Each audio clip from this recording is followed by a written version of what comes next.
ok, si no, bueno, pues véngase preparado. Vamos a 1 de Samuel 30. Me encantan las fotos, ¿verdad? Nos sacan las fotos de quién sabe dónde. 1 de Samuel 30, 1, por favor, vamos del 1 al 6, vamos a comenzar. Bueno, si ya está ahí, dígame amén. Amén. Bien. Dice, perdón, es a partir de, sí, del versículo 3, después del 3, por favor. Dice, vino pues David con los suyos a la ciudad, y he aquí que estaba quemada, y sus mujeres y sus hijos e hijas habían sido llevados cautivos. Entonces David y la gente que con él estaba alzaron su voz y lloraron, hasta que les faltaron las fuerzas para llorar. Y David se angustió mucho porque el pueblo hablaba de apedrearlo, pues todo el pueblo estaba en amargura de alma, cada uno por sus hijos, por sus hijas. Mas David, ¿qué hizo? Se fortaleció en Jehová su Dios. Mire, quiero resaltar algunos aspectos de estos versículos que leímos, porque aquí nos está mostrando que venía David. ¿De dónde venía David? Bueno, pues usted imagínese que usted llega del trabajo, de realizar algunas cosas que le han absorbido energía, que ha tenido que dedicarle esfuerzo, tiempo, etcétera, y llega y ¿qué es lo que espera? Bueno, pues descansar, tener un buen momento, pero en el caso de David y de su gente no fue así. Cuando llega, dice que se encuentra con un desastre, ¿verdad? Habían quemado el lugar, su ciudad, y además se habían llevado cautivos a toda la gente. Toda la gente, niños, mujeres se fueron. Y entonces, pues llegan todos los hombres y no están sus mujeres. ¿Qué harían, hombres? Ay, yo quisiera saber ¿qué harían los hombres? ¿Se pondrían contentos? ¿O se plantearían la parte de decir, tengo que ir a rescatar a mi mujer, ¿verdad? Bueno, aquí vamos a resaltar algunos aspectos. Dice que la gente se puso a llorar, lloró, es decir, se entristeció, pero llegó un punto donde estaba llorando tanto que se terminaron sus fuerzas, o sea, se cansaron, y después de que se habían cansado todavía, empezaron a venir, me imagino, pensamientos, planes de venganza, de desquitarse con alguien. ¿Y a quién voltearon a ver? A David. ¿Por qué? Porque se llenaron de amargura. Y quiero hablar sobre algún tema que es importante, ¿sí? Esta prédica se llama No te canses de hacer el bien. Dile al que tienes al lado, no te canses de hacer el bien. Amén. ¿Qué pasa después? Dice que David se fortalece en el Señor y David acude con el Señor a pedirle un consejo y le pregunta, Señor, ¿qué tengo que hacer? ¿Qué es lo que tengo que hacer? Tú aconséjame. ¿Cuántos saben que el Espíritu Santo es el consejero? Amén. Cuando tú tengas una situación, a quien tienes que acudir principalmente, inicialmente es con el Espíritu Santo. A veces vamos con la amiga, con la mamá, no sabemos a quién contarle nuestras cosas y a quien tienes que acudir de inicio es con el Señor. Y entonces el Señor le dio una respuesta y le dice, ve tras ellos, los vas a alcanzar y te voy a dar la victoria. Imagínate que en tu consejo que tú le estás pidiendo al Señor, Él te responde de esta manera tan certera. ¿Tú qué haces? ¿Te animas? Pero David era un líder y el líder tenía que mover a su gente. ¿Cuántos de aquí son líderes? ¿Y cuántos de aquí han tenido dificultad al tener o al querer mover a su gente? Pero ¿sabes qué?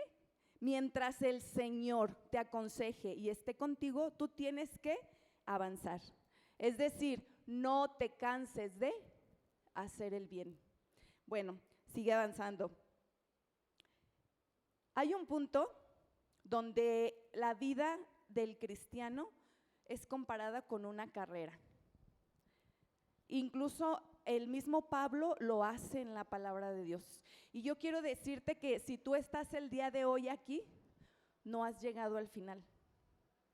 Porque a veces pensamos que porque ya somos cristianos, que porque ya conocemos un poco, que porque ya hemos tomado algunas decisiones, porque el Señor nos ha respondido, porque hemos visto milagros, porque hemos modificado rasgos de nuestro carácter, porque vinimos a un encuentro, porque etcétera, etcétera, etcétera, llegamos al objetivo final.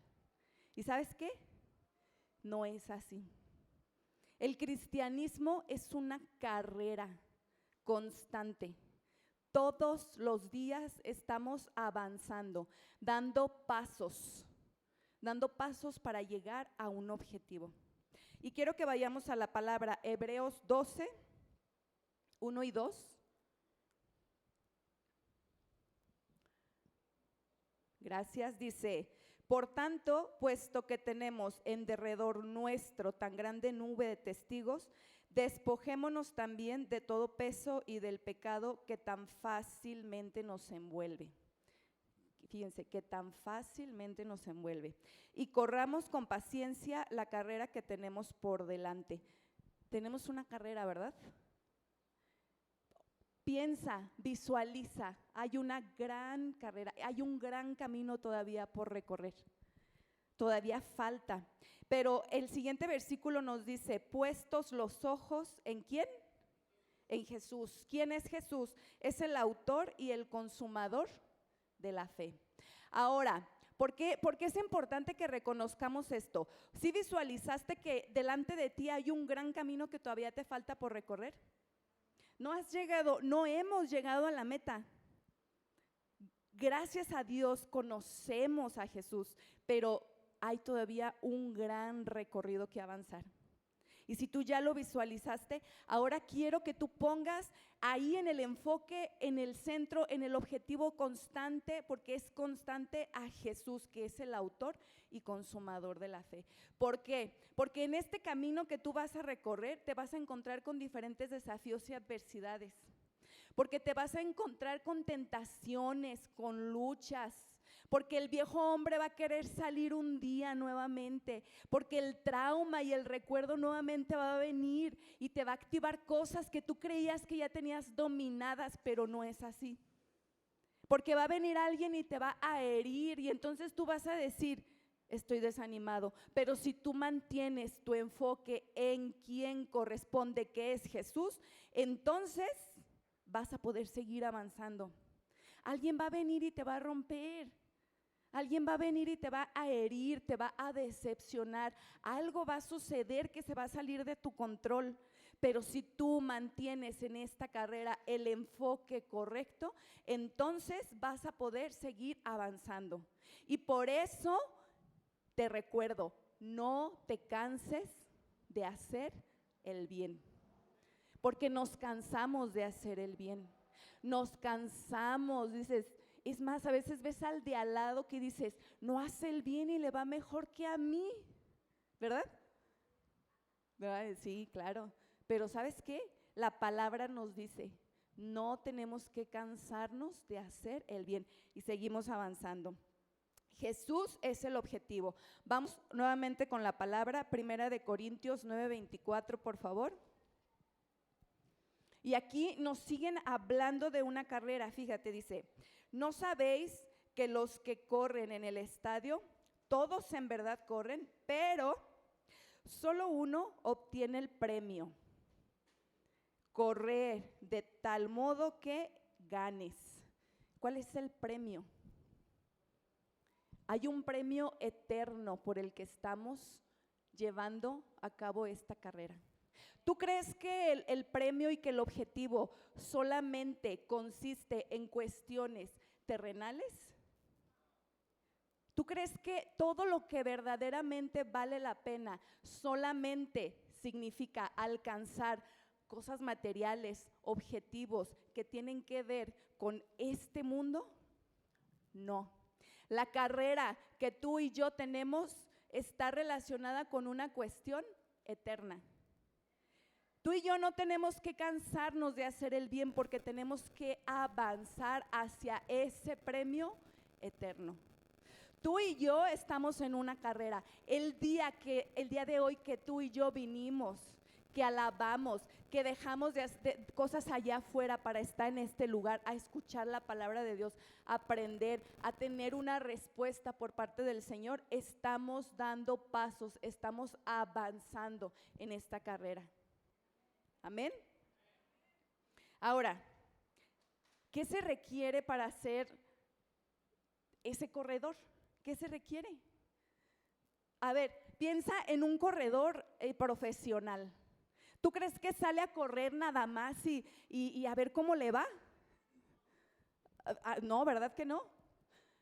¿A poco no a veces nosotros vivimos la vida así? Y en el cristianismo también. O sea, vamos avanzando como a ver qué sale, a ver qué se da, cuando no tiene que ser así. Tiene que haber una disciplina. A ver, repite conmigo, disciplina. ¿Cuántos disciplinados vinieron el día de hoy? Amén. ¿Y por qué se ríen? A ver, ¿cuántos disciplinados están aquí el día de hoy? Amén. Yo estoy segura que sí tienes disciplina. Mira, hay que ser, fíjate esto, hay que ser disciplinado en el trabajo. Sí. Si no, hasta te descuentan dinero, te corren, ¿sí o no? Hay que ser disciplinado en la alimentación. Sí, para los que no lo son, hay que ser disciplinados. ¿Qué comes? ¿A qué hora comes? Hay que ser disciplinado aquellos que les gusta el deporte. ¿Para el deporte? Sí, las cosas, déjate digo algo, la disciplina es hacer las cosas, no cuando tenemos ganas, No siempre vamos a tener ganas de hacer algo, es hacerlas aún sin motivación, porque sabemos que lo que vamos a obtener aún es mayor que lo que estoy dejando en este momento. Y entonces después cuando empiezas a ver los resultados, viene la motivación. Déjate digo, con las cosas del Señor es igual. No todo el tiempo vamos a tener motivación, no todo el tiempo vamos a tener ganas, no todos los días vas a querer levantarte a orar en la madrugada, no todos los días vas a querer venir. Músicos, todos los días que ensayan tienen ganas de venir desde lejos y ensayar y dedicar tiempo antes y acomodar los instrumentos. No siempre hay ganas, pero hacemos las cosas por disciplina. Y en el cristianismo la disciplina requiere fe, perseverancia, ser persistentes, resilientes. Eso necesita un cristiano. Amén. Esto está difícil. No, mira, te voy a dar una clave. ¿La vida es difícil? En la iglesia podemos venir y aprender cosas para la vida diaria, para la vida práctica. Si tú aprendes valores, principios, disciplinas, las vas a poder aplicar en tu vida diaria. Y la vida que te parece muy complicada va a comenzar a verse más sencilla. Pero el precio que se tiene que pagar se llama disciplina. ¿Por qué te estoy hablando de esto? Porque estamos haciendo una comparación entre la vida del cristianismo y una carrera, un maratón. Imagínate un maratón, tráelo a tu mente. Vamos, 1 Corintios 9:27. Fíjate lo que decía Pablo. ¿A cuántos les encanta este discípulo? Guerrero, fuerte, aguerrido, ¿verdad? Dice, me disciplino como un atleta para que mi cuerpo no me descalifique cuando les predico a otros. Wow. Era un hombre disciplinado. Yo digo que la disciplina es la semilla del éxito. Tú vas a ser disciplinado y vas a sembrar tu semilla. Y al principio tú no la ves, tú no ves los resultados, pero si tú sigues trabajando con esa semilla, va a llegar el momento donde va a dar el fruto y tú lo vas a ver. ¿Cuántos quieren ver frutos? no te canses de hacer el bien. No cansarse de hacer el bien es estar sembrando constantemente. Y esa siembra va a dar su cosecha. Amén. Déjate platico una anécdota. ¿Cuántos conocen a Cristiano Ronaldo? ¿Es un atleta? ¿Disciplinado? De los más. Se cuentan anécdotas de él, de sus entrenadores, que era, por ejemplo, él en los entrenamientos los citaban a todo el equipo a las 9 de la mañana. Y dicen que él llegaba a las 6 de la mañana. O sea, 2, 3 horas antes de cuando llegaban todos. ¿Y cómo lo sabían? Muchas veces los entrenadores pasaban por el estacionamiento y tocaban los coches. Porque mientras más calientito estaba, significaba que era el que había llegado al último.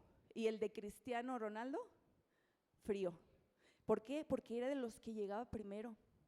Eso es ser disciplinado. Si tú, déjate digo, si tú aprendes a ser disciplinado en las cosas de Dios, eso tú te lo vas a llevar para las cosas de tu vida diaria.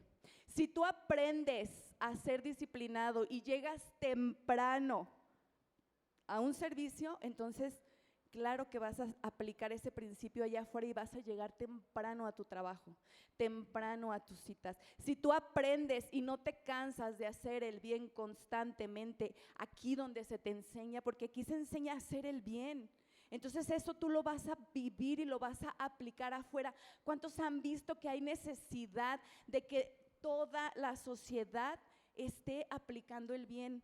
Tú te subes a un transporte público, a un camión, ¿y qué estás observando? Violencia.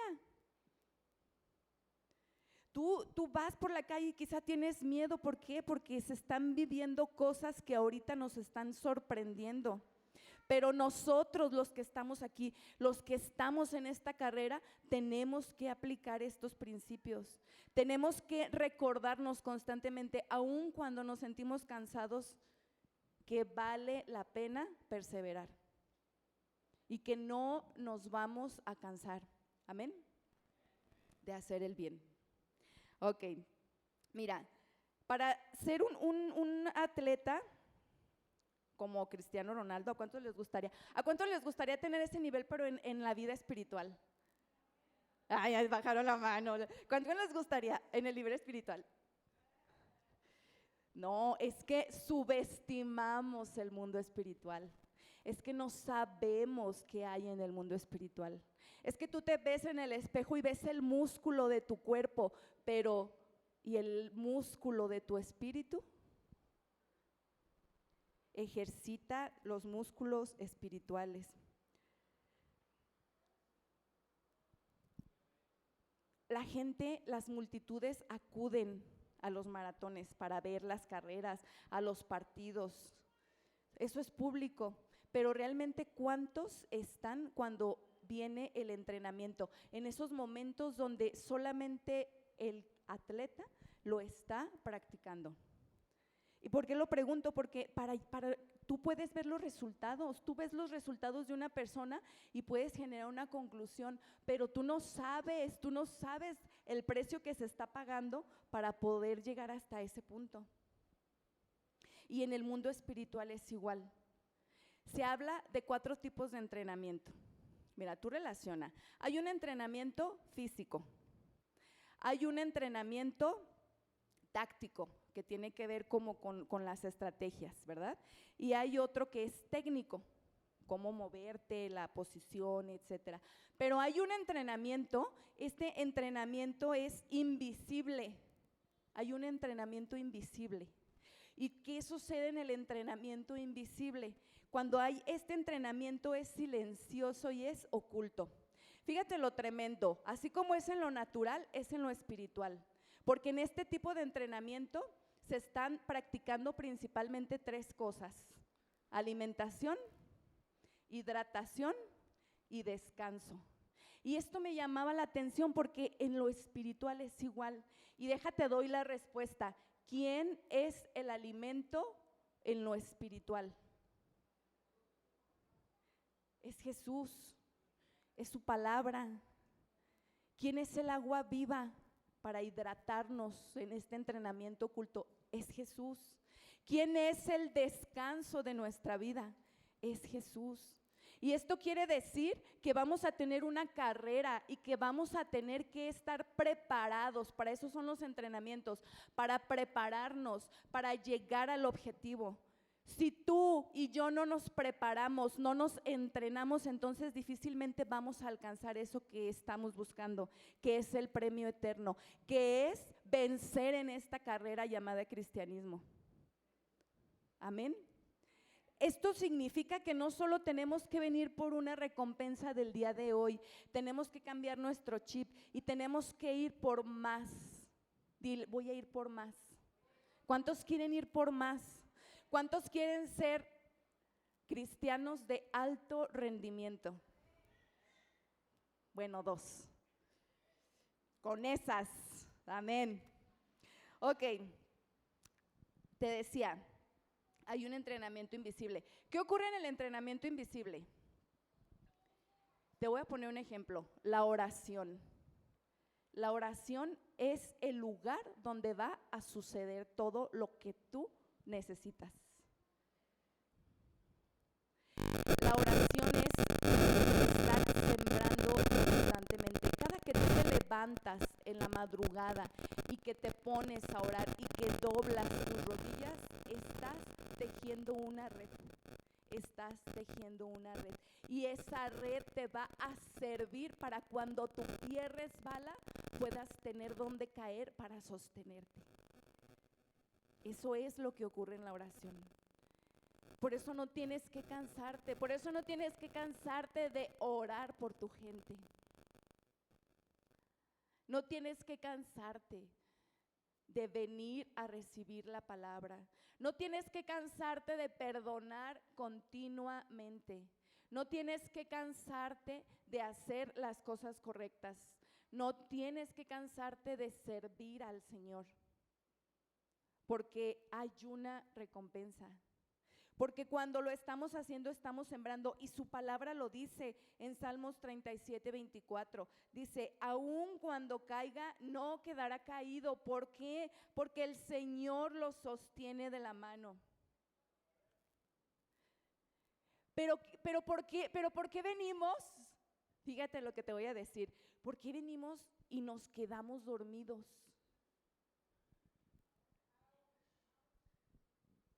Pueden ser varias razones. Hoy es que trabajé toda la noche, pero aún así yo bien excelente.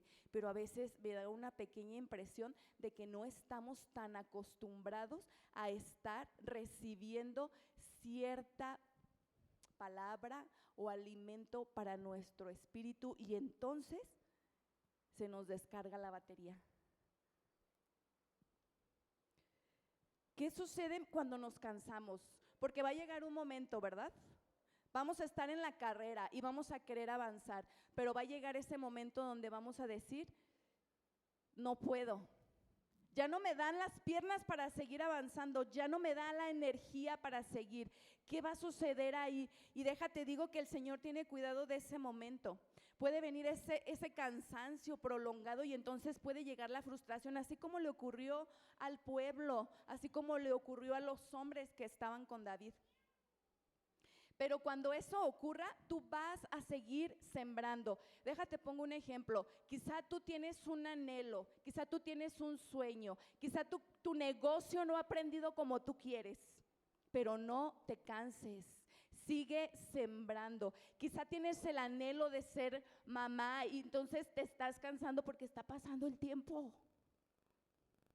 Pero no te canses de hacer el bien. Siembra, sirve. Confía en el Señor. A lo mejor estás preguntándote hasta cuándo y pasó una y viene otra, pero no te canses. Cada que venga esa adversidad, tú sigue confiando y sembrando esas semillas porque va a venir la cosecha. Amén. Ese es un principio. No te canses de hacer el bien. Sigue, mira, vamos a ver una en Éxodo 4:2. Quiero detenerme aquí porque a veces confiamos solamente en nuestras habilidades y en nuestros recursos. Porque tú ves y dices, es que estoy limitado, es que con lo que tengo no alcanza, es que biológicamente, naturalmente, lo que yo estoy viendo, lo que yo estoy viviendo, no es suficiente para lo que quiero conseguir. Pero en Éxodo 4:2 nos está relatando cuando el Señor le está encomendando a Moisés que vaya. Y Moisés dice, ¿quién soy yo? O sea, ¿yo qué tengo? Y fíjate, el Señor le pregunta, ¿qué tienes en tus manos? Ve tus manos. El Señor dice, ¿qué tienes en tus manos? Y lo que Moisés tenía en sus manos solamente era una vara. Y dice, pues una vara, un micrófono. ¿Qué tienes en tus manos? Y entonces el Señor le dice que tire la vara al piso, y cuando la tira, entonces se convierte en una serpiente. Yo te pregunto ahora, ¿qué tienes en tus manos? Porque lo que tienes en tus manos naturalmente puede estar limitado para lo que quieres conseguir. Pero cuando tú confías en el Señor, Él va a transformar tu realidad natural. Y entonces va a estar sucediendo algo inesperado. Algo que tú has estado buscando, pero que hasta este momento en tus fuerzas y con tu naturaleza no había ocurrido. ¿Cuántos creen que el Señor puede traer esa provisión que estás necesitando? Pero ¿cuántos lo creen con el corazón? ¿Cuántos creen y han puesto su enfoque y sus ojos en Jesús, el autor y consumador de la fe? Amén. Seguimos avanzando. En esta anécdota que les estoy contando de David, ellos van al pueblo y entonces a buscar a su gente, y le dice, pero ¿cómo le vamos a hacer? ¿En dónde están? ¿Y qué creen? Dios les provee un recurso. Y entonces en el camino se encuentran con un joven egipcio. Lo habían abandonado. Y le dice, oye, estamos buscando a esta gente. Y entonces le dice, bueno, si ustedes me ayudan, me alimentan y me prometen que me van a proteger, yo les voy a decir dónde están. En este camino que tú estás transitando, y que en ese momento donde tú estás sintiendo que ya no sabes para dónde ir, que no tienes los recursos, que no sabes qué hacer, ahí es donde va a llegar la provisión del Señor, donde te va a decir que tienes en tus manos solamente una vara. No es solamente una vara, porque mi presencia está contigo y las cosas van a suceder porque yo estoy contigo, porque mi presencia te acompaña. Amén. Encuentran al pueblo enemigo. La palabra dice, para aquellos que han perdido cosas, que les han robado, que las han quitado y que están en ese momento donde dicen, ¿y ahora qué? ¿Cómo lo recupero? ¿Qué hago? La palabra dice que recuperaron todos sus bienes, a toda su gente. Y no solamente lo recuperaron, además se llevaron un botín. En el camino, la palabra dice que David había salido con 600 hombres. ¿Cuántos? Pero algunos estaban muy cansados y dijeron, ¿sabes qué? Nosotros aquí te esperamos. 200. Avanzó con 400. Cuando tiene el botín, le dicen algunos, pues no les vayas a dar a los que se quedaron, porque pues nosotros fuimos los que hicimos la chamba. Pero ¿cómo crees que responde David? Dice, no, porque el Señor nos ayudó. Entonces vamos a compartir este botín en partes iguales para todos. David no se cansó de hacer el bien. David siguió haciendo el bien.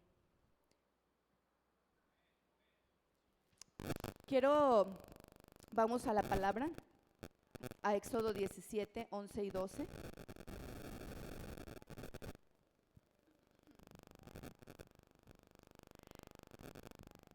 Y aquí en la palabra nos habla de otra anécdota, de otra parte, donde había una pelea, pero ahora estamos con Moisés. ¿Te acuerdas qué era lo que había sucedido con Moisés cuando el Señor le dijo, ¿qué tienes en tus manos? Tú pregúntate en este momento, ¿qué representa tu vara? ¿Con qué cuentas tú? ¿Cuáles son esos recursos que tú tienes? ¿Cuáles son esos recursos que naturalmente dices, pues yo nada más cuento con estos panes y estos pescados? Yo solamente cuento con esta vara, yo solamente cuento con 400 hombres, yo solamente cuento, ¿con qué cuentas tú? Moisés estaban enfrentándose nuevamente a una batalla, pero él sabía que alguien estaba de su lado. ¿Quién era ese alguien? Era la presencia de Dios. Y esto me llama la atención porque dice que mientras estaba la batalla, él subió a un monte, y entonces en su mano tenía su vara. Y dice la palabra que mientras él tenía los brazos arriba, iban ganando, pero cuando él se cansaba y los bajaba, ganaba los contrarios. Entonces, imagínate tú, cada que tú levantas esa vara, que la vara representa la presencia y el poder de Dios en tu vida. Cada que no te cansas de hacer el bien y cada que tú la levantas y dices, la levanto porque estoy orando por mi familia, por su salvación, porque vengan a esta casa espiritual. Estoy orando porque sé que el enemigo me ha querido meter en esta pelea. Es una pelea contra el enemigo. Es alguien que me ha querido robar la paz, que se ha querido meter en mi matrimonio, que me ha querido quitar la salud. Y entonces cada que tú levantas esa vara y que no te cansas de hacer el bien, tú vas ganando. Por eso tenemos que avanzar. Por eso cada que viene el desafío, la confrontación, el desánimo, tenemos que recordar, no me canso de hacer el bien. Yo sigo avanzando, porque cada que tú no te cansas y sigues levantando tus brazos, entonces viene la victoria. Y la victoria no la vas a tener en tus fuerzas, la victoria está porque el Señor te respalda, porque la presencia de Dios está contigo, porque si tú eres obediente a esto que el Señor está diciendo, entonces vas a obtener un resultado. Pero tenemos que vivirlo así, vivirlo con ese entrenamiento, con esa pasión, con esa convicción, con ese enfoque, para que cuando venga la carrera, el maratón de la enfermedad, el maratón del desempleo, el maratón de, tú ponle el nombre que estás teniendo tu maratón en este momento, tú estás entrenado y tú tienes disciplinas y tú tienes habilidades que te van a ayudar a hacerle frente. Pero principalmente vas a tener la presencia, el respaldo del Señor en tu vida. Y eso es más que suficiente. Y esto es un mandato que el Señor nos da. Gálatas 6:9, por favor.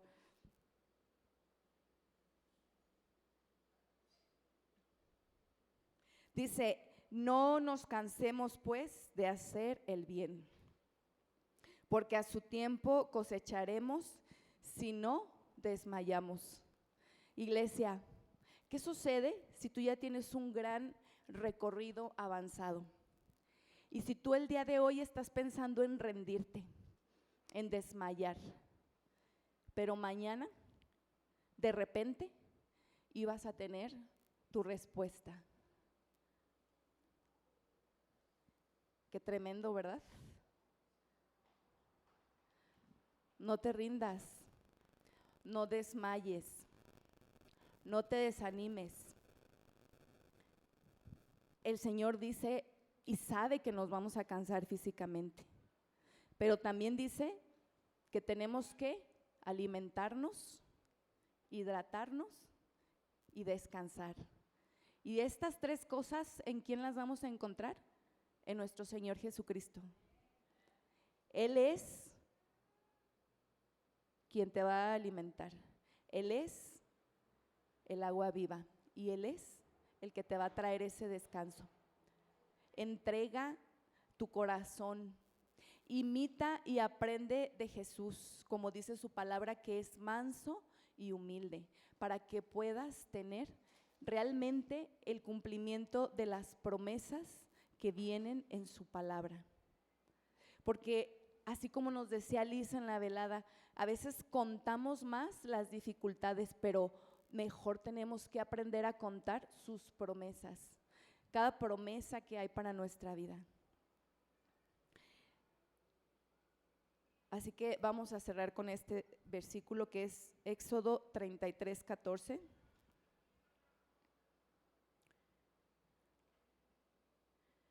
¿Le has preguntado al Señor quién está contigo? ¿Cómo le vas a hacer? ¿Cómo vas a recibir la provisión? ¿Qué pregunta le has hecho al Señor? ¿Qué pregunta, qué duda, qué cosas sin resolver tienes en este momento que hasta te roba la paz? ¿Cómo voy a emprender esto? ¿Cómo voy a resolver esto en mi trabajo? Esta situación que tiene que ver con lo legal, no tengo el abogado, esto que está pasando en mi matrimonio porque no puedo tener el control, mi salud. ¿Qué pregunta le estás haciendo? Porque el Señor da respuesta. Moisés le hacía preguntas, Moisés tenía dudas, Moisés no sabía cómo lo iba a hacer, no sabía cómo iba a liberar al pueblo, tenía un enemigo grande, un faraón poderoso, y a veces así se ve nuestra dificultad, a veces así se ve el maratón, a veces así se ve la carrera, muy lejos de llegar al objetivo, muy lejos de obtener el premio. Quizá te sientes que no tienes los recursos, quizá piensas que tus competidores son mejores que tú, pero déjate digo algo. El Señor dice, ¿qué tienes en tus manos? ¿Qué tienes en tus manos? Porque así como Él responde, dice, mi presencia irá contigo y te daré descanso. Amén. Si estás, ponte de pie, iglesia.